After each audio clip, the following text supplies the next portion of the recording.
Assalamu alaikum, bonjour. Donc aujourd'hui, je vais essayer de présenter la façon de projeter les concepts théoriques ou bien académiques des systèmes multi-agents sur une plateforme qui s'appelle JAD ou bien JET. Cette plateforme, elle est dédiée spécialement aux systèmes multi-agents. Alors, cela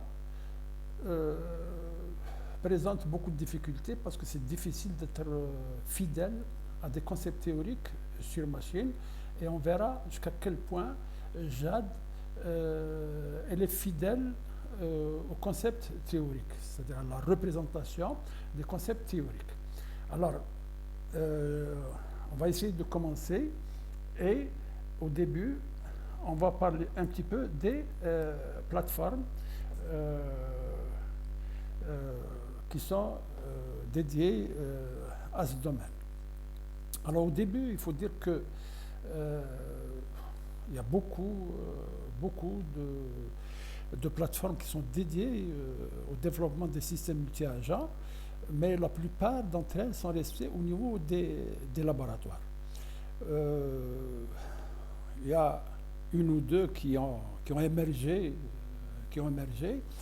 et particulièrement, on peut citer le cas de la plateforme JAD, alors, qui est Java Agent Development, qui est un framework de développement des systèmes multi-agents. Elle a été entièrement développée en JAD, mais aussi, lors du développement, on utilise toujours le langage Java. Donc, sa particularité, c'est qu'elle essaie d'être fidèle, ou bien elle respecte vraiment les normes de la FIPA, particulièrement concernant la communication en utilisant un ACL, Agent Communication Language. Alors, si le nombre d'agents est limité et que notre système informatique, qu'il soit réseau ou bien localhost, peut supporter le nombre d'agents, donc il n'y a aucun problème, on peut utiliser la plateforme JAD. Sinon, dans le cas contraire, si le nombre d'agents est très grand, là on sera dans l'obligation d'utiliser une plateforme de simulation et pour cela, je vous conseille d'aller vers NetLogo. D'habitude, on l'étudie aussi, mais cette fois-ci, vu le temps, on ne pourra pas l'étudier. Alors, commençons par la plateforme JAD. Alors, au début, il faut dire que JAD, c'est une plateforme qui est donc dédiée au système multi-agent. Elle a été développée par un labo italien qui s'appelle TILab ou bien TILab. Alors, elle a été sponsorisée par Italia Telecom. Et puis plus tard, elle a été co-sponsorisée par Motorola aussi. Alors la dernière version, elle date de 2017, c'est la 4.5.0. Alors, comme caractéristique principale de cette plateforme, donc elle possède un environnement d'exécution qui est très fiable. Alors, une librairie très riche de classes, un ensemble de suites d'outils graphiques, on verra dans un instant qu'il y a beaucoup de possibilités de faire différentes manipulations sur des agents utilisant l'aspect graphique aussi. Mais la principale peut-être caractéristique, c'est que cette plateforme, elle se base sur la notion de conteneur ou bien container. Alors, un container, c'est quoi? C'est un espace de déploiement d'agents et d'exécution de ces agents. Mais parmi tous les containers, nous pouvons citer un qui est le container principal dans lequel un certain nombre d'agents essentiels sont lancés. Alors, voyons maintenant le principe de fonctionnement de JAD. Donc, JAD, elle se base sur la notion de container. Donc, on voit bien qu'il y a une première plateforme qui est ici et une deuxième qui est ici, qui est composée de 3 containers, dont un qui s'appelle le main container. Alors, pourquoi le main container est si important? Parce que, tout simplement, au moment du lancement, il lance particulièrement trois agents qui sont le AMS, le DF et un troisième qu'on verra dans un instant qui s'appelle le RMA, qui s'occupe de la communication. Alors, l'AMS, c'est quoi? L'AMS, c'est un annuaire qui a la charge d'enregistrer auprès de lui tous les agents qui sont créés, hein, et qui sont déployés. Alors, donc, chaque agent qui est créé, donc, ces identifiants sont enregistrés auprès de l'AMS. Et comme un agent, il doit être doté d'un rôle, hein, représenté par un comportement.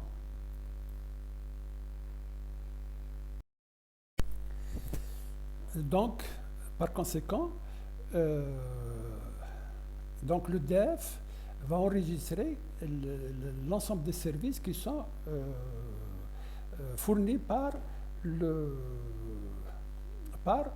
ces agents. Alors, donc, dans un container, on peut avoir un ou plusieurs agents. Vous voyez bien qu'il y a un seul agent ici, et il y en a deux ici, et ici, il y a au moins trois. Donc, et puis, on peut avoir, même sous JAD, une interaction entre deux systèmes multi-agents. Donc, voilà. Donc, je me fais répéter. Donc, l'AMS, c'est quoi? C'est un service de nommage. Le DF, c'est un annuaire aussi qui fournit l'équivalent des pages jaunes. Donc, ici, c'est l'équivalent des pages blanches. Là, c'est l'équivalent des pages jaunes, ça veut dire les services. Et en plus de ça, alors donc, cette plateforme, elle propose un certain nombre d'agents qui ont des rôles un petit peu différents. Alors, on va passer à une démonstration pour créer le premier agent et comment le déployer. Alors, au début, donc, je vais dire que on peut utiliser n'importe quel IDE, Eclipse, NetBeans ou autre. Ça, c'est la première remarque. La deuxième remarque, c'est que ce que je suis en train de faire sous Linux se fait exactement sous un autre système d'exploitation tel que le Windows, de la même façon. Donc, alors pour cela, il suffit d'utiliser CMD par exemple sous Windows. Alors, au début, donc, vous voyez bien que j'utilise le workspace, pardon, le NetBeans, et j'utilise un workspace qui est dans lequel je vais créer un projet. Donc, je vais créer un premier projet que je vais appeler par exemple, first, par exemple, le projet agent, et finish. Alors, pour le moment, je n'ai pas besoin de module. Donc, voilà. Et le projet, il est créé. Donc, voilà. Donc, my first proj, my first proj JAD. Alors, à l'intérieur de ce projet, je vais créer une classe. Hein, je vais lui donner le nom de, par exemple, my first agent. Et vous voyez bien que je n'ai pas besoin de mail ni de constructeur.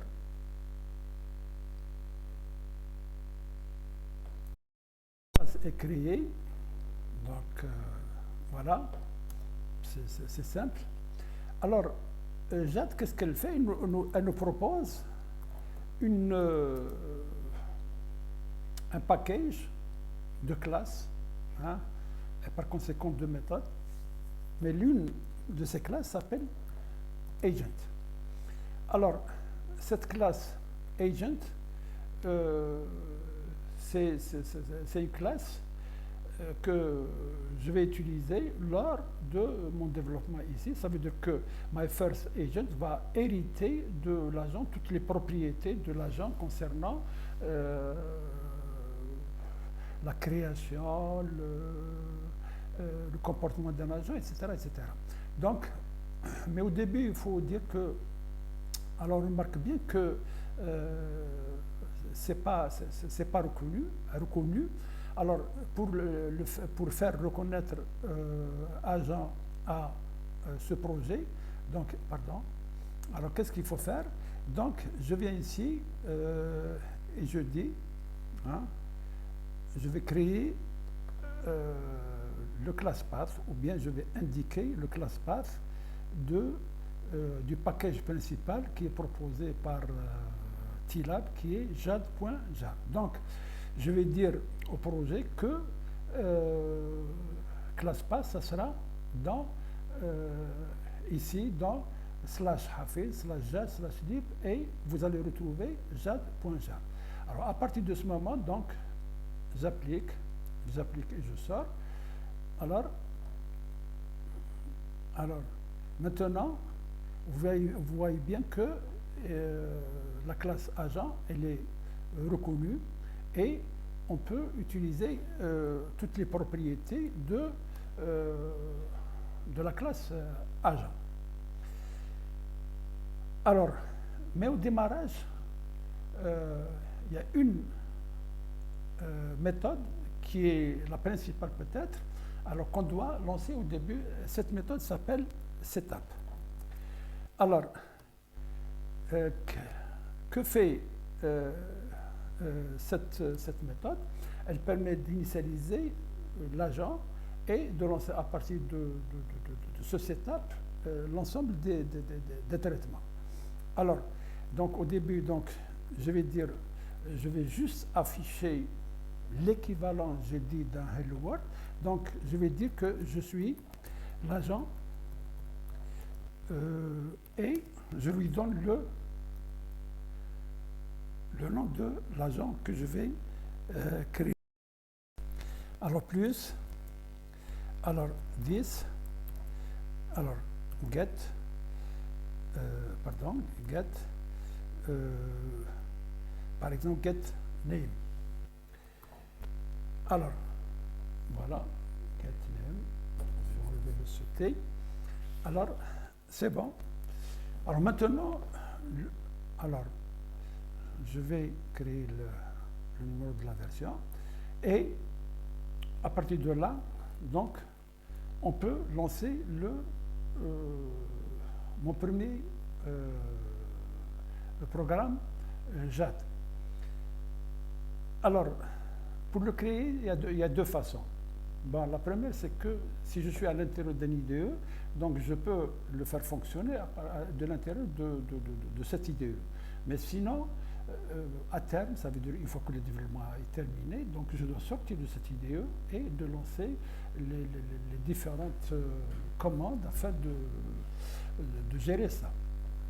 Donc, alors au début, si vous venez ici, comme on a l'habitude de le faire, et d'exécuter ça, ça ne va pas fonctionner. Alors, je vais revenir au concept principal de JAD. Donc, au début, il faut lancer le main container parce que c'est fondamental. Sinon, sans lancement du main container, ça ne va pas fonctionner. Hein? Alors, donc, au début, donc, je suis dans l'obligation de le faire, c'est-à-dire de lancer le premier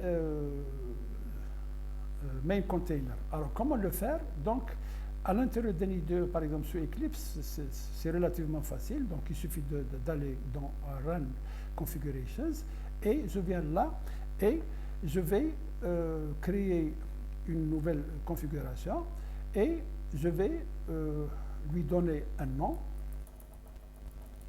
Hein? Par exemple, le main C comme main container et le projet c'est my first project agent et puis je donne là la classe principale. Alors, la classe principale, c'est jade.boot avec B majuscule. Après, je vais revenir sur ça. Et je donne les arguments. Alors, c'est moins GUI. Alors, il se trouve qu'il existe. Bon.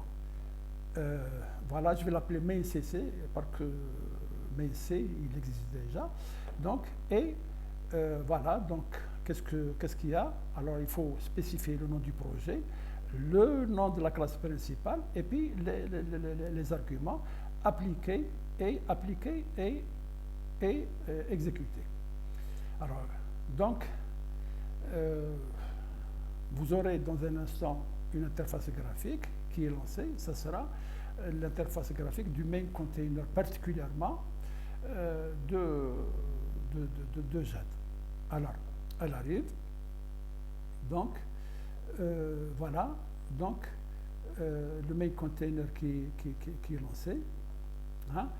Et dans ce main container, vous remarquez qu'il y a 3 agents qui sont créés. L'AMS, on a dit qu'il est l'équivalent des pages blanches. Hein. C'est les identifiants des différents agents qui sont créés sur l'ensemble des conteneurs. Et puis le DF, c'est l'ensemble des services qui seront assurés par ces agents. Et puis le RMA qui va s'occuper de la communication entre agents. Alors, bon, on fait une petite remarque ici. On remarque bien que chaque agent, il est associé à une adresse IP et un numéro de port. Un numéro de port ici, vous voyez que c'est le 1099 qui est par défaut celui des RMI, Remote Method Invocation. Parce qu'à terme, en principe, une fois que le système multi-agent est développé, en principe, il sera déployé sur le réseau et exécuté par conséquent. Alors, maintenant qu'il est créé, maintenant qu'est-ce qu'il faut faire? On va lancer notre premier agent. Bon, notre premier agent, il est créé, il n'y a pas d'erreur, il n'y a aucun problème.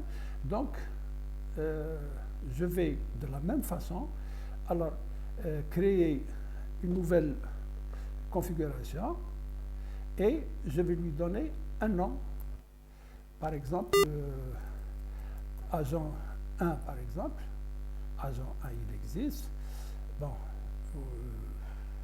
agent X, il existe. Bon, par exemple, le my first agent, il existe aussi. Donc, alors agent T. Bon. Et puis, Jade.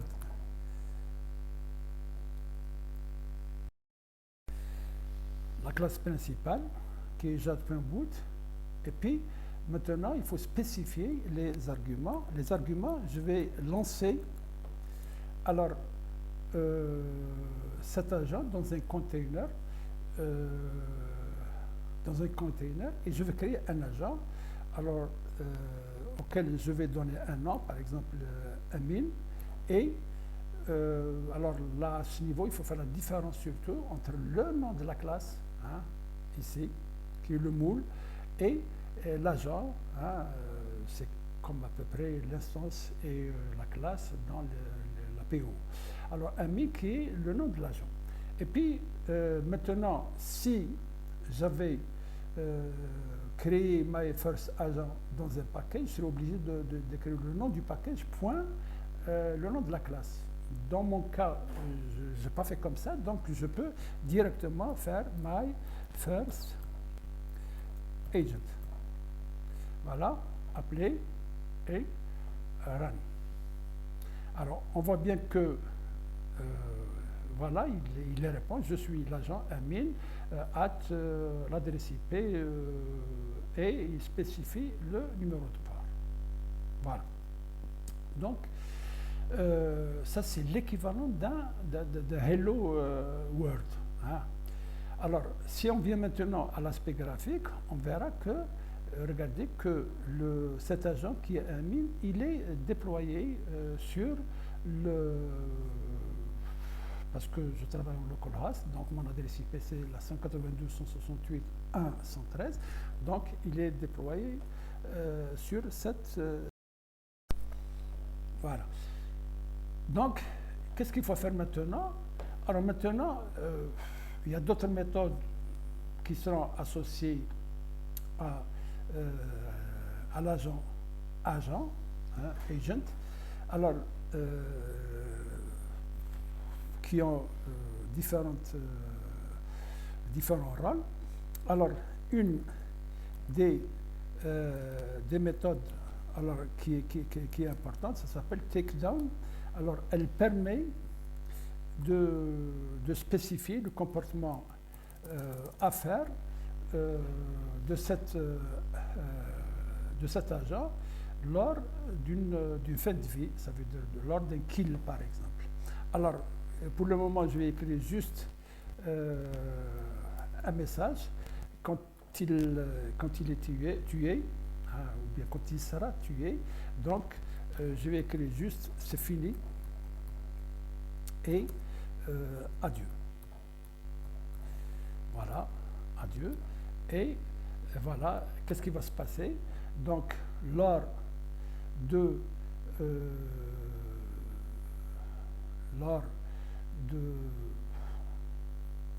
la fin de vie, quand on fait un kill, donc qu'est-ce qui va se passer? Donc, il va écrire juste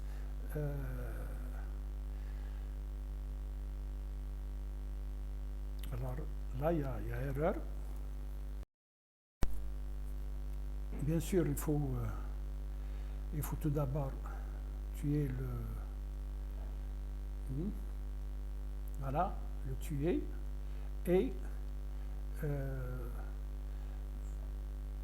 bon, je vais essayer de relancer la plateforme de nouveau. Alors, donc voilà, run. Et puis, de la même façon, je lance l'agent en question qui est l'agent X. Hein? Voilà, il est lancé. Alors maintenant, si je vais ici et je le tue, alors qu'est-ce qu'il va essayer de faire? Donc, il va juste afficher. Donc, le message, c'est fini, adieu. Voilà, vous allez remarquer ça. Alors qu'il, voilà, c'est fini, adieu. Alors ça c'est mon Hello World, donc c'est le lancement du premier agent. Alors je vais mettre fin à la plateforme et maintenant que j'ai terminé, alors qu'est-ce qu'il va faire? Alors en principe par exemple, l'informaticien, il a développé quelque chose et l'utilisateur final ne va pas utiliser Eclipse ou une autre idée, donc il faut lui donner juste les points classe. Alors, je vais sortir donc et je vais essayer de vous montrer comment on lance la plateforme JAD à l'extérieur d'un IDE. Alors au début, il faut dire que on peut créer, plutôt on peut développer et lancer la plateforme, le main container principal par programme. Mais vu que il faut se focaliser beaucoup plus sur l'importance, ça veut dire l'aspect académique des systèmes multi-agents, donc il faut montrer comment on crée ça par commande, par exemple. Alors, pour lancer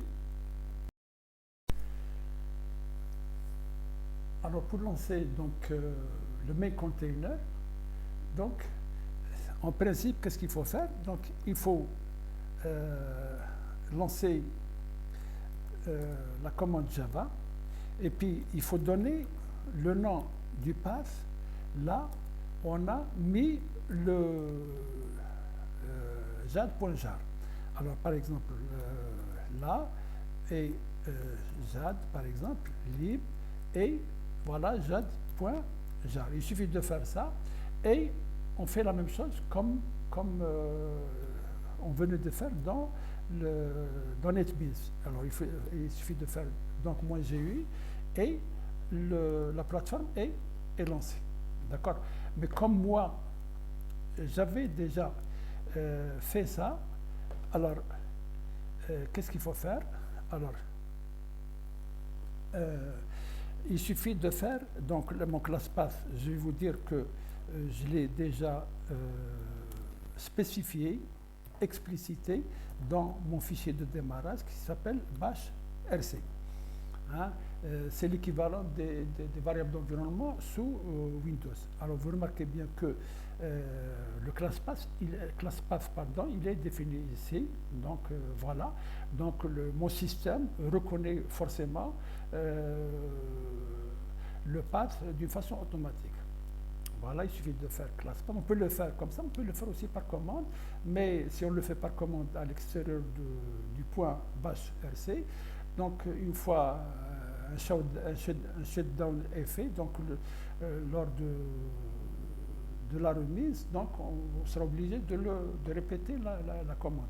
Alors plus que ça, qu'est-ce que j'ai fait? Moi j'ai créé un alias qui s'appelle JG, hein, comme par exemple JavaJad ou JadJava, comme vous voulez. Alors c'est Jad, espace Jad.boot, espace -GU. Que ça veut dire ça? Ça veut dire au lieu de taper à chaque fois toute la commande, il suffit de taper JG et le travail est fait. Voilà, je quitte et je sors. Alors pourquoi je fais ça? Parce qu'il suffit maintenant de faire, par exemple, moi, Java, jad-boot, pardon, et -GUI, hein, et la plateforme est lancée. Voilà. Donc elle va arriver dans un instant. Voilà, elle arrive.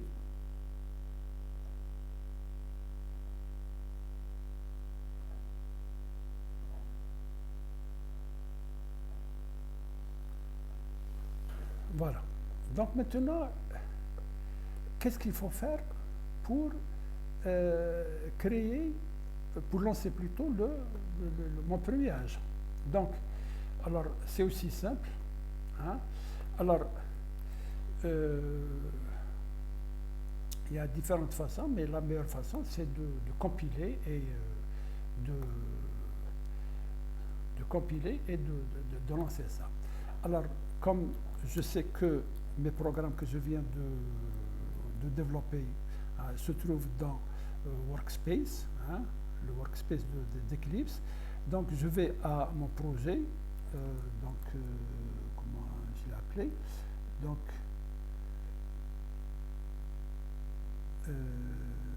PRJ, c'est ça. Alors, PRJ, first, JAD, alors LS, alors CRC. Non, c'est pas ça.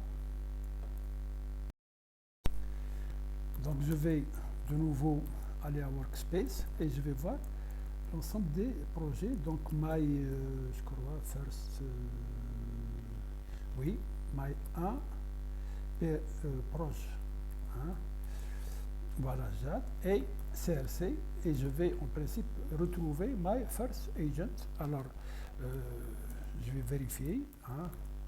Alors, il est là, bon. Alors, c'est pas ça exactement. Alors, je crois que je me retrouve. Donc, il est là. Alors, je vais m'en assurer. Alors, voilà, c'est ça. Alors, maintenant, pour le compiler, qu'est-ce qu'il faut faire? Alors, c'est très simple. Alors, c'est exactement le même principe.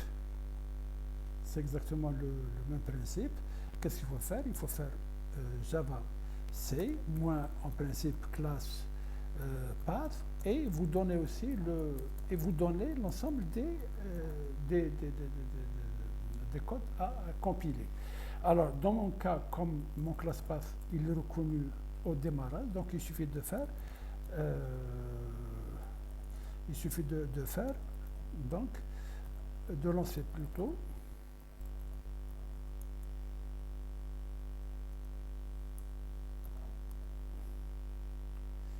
Voilà, il est lancé. Alors, et comment le lancer maintenant? Il suffit de faire aussi Java. Donc, JAD, boot, et je fais comme je venais de faire sous Eclipse, donc mon container, et par exemple Amin ou un autre nom, par exemple Ali, hein, et my first agent. Voilà. Regardez que il vient d'être créé. Donc maintenant, j'ai la possibilité de faire ce que je veux, hein, par l'aspect graphique et aussi par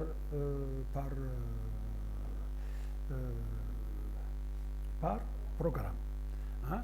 Je peux lancer un deuxième si vous voulez. Regardez, c'est exactement le même principe. Et je peux faire autant d'agents que je veux. Alors, par exemple, je vais de nouveau, hein, où est-ce que je suis? Donc, my 1, proj, agent, et CRC, et je fais la même chose. Donc,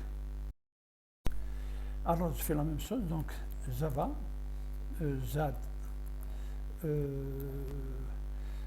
boot, un container, et je peux faire maintenant, par exemple, Semir, hein, et le même principe, le nom de la classe, donc c'est comment on appelait ça? Donc, comment on appelait ça? Donc, je vais ici et je vais vérifier. Donc, my first agent. Donc, first agent. Regardez, il vient d'être aussi comme le premier. Hein? Donc, je viens d'avoir deux agents qui sont déployés ici. Donc, un premier et un deuxième. Alors, ce que je peux faire maintenant, JAD, elle permet beaucoup de possibilités. L'une de ces possibilités, c'est de pouvoir faire une migration de l'un vers l'autre. Par exemple, si je prends Ali et je demande qu'il migre vers, par exemple, le container 2, hein, c'est ça le container 2, hein, bon, OK, regardez, il va le faire. Alors, je peux prendre tous les deux et les faire migrer aussi par exemple, au main container. C'est possible aussi. Container.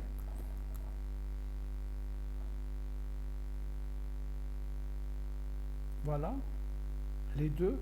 Alors, je peux prendre un des deux et je vais le lancer dans le container, par exemple, 1. C'est possible aussi. Voilà. Et pour mettre fin à ça, voilà, c'est fini. Et de la même façon, je peux mettre fin à ça aussi, au deuxième agent. Voilà. Donc, et c'est fini. Pourquoi? Parce que, alors là, il faut spécifier une chose, c'est que un agent il est toujours relié à un container. Donc, si, si on avait, par exemple, un container, ça veut dire si on avait un espace comme ça, il aurait affiché, c'est fini aussi, de la même façon. Alors maintenant, pour mettre fin au container, donc je suis obligé de tuer là. Donc je fais un CTRL-C par exemple, je mets fin au container, et ici c'est de la même façon, je peux mettre fin au container. Voilà. Voilà le principe, et c'est exactement la même chose sous Windows. Donc avec CMD, vous pouvez faire la même chose ici. D'accord.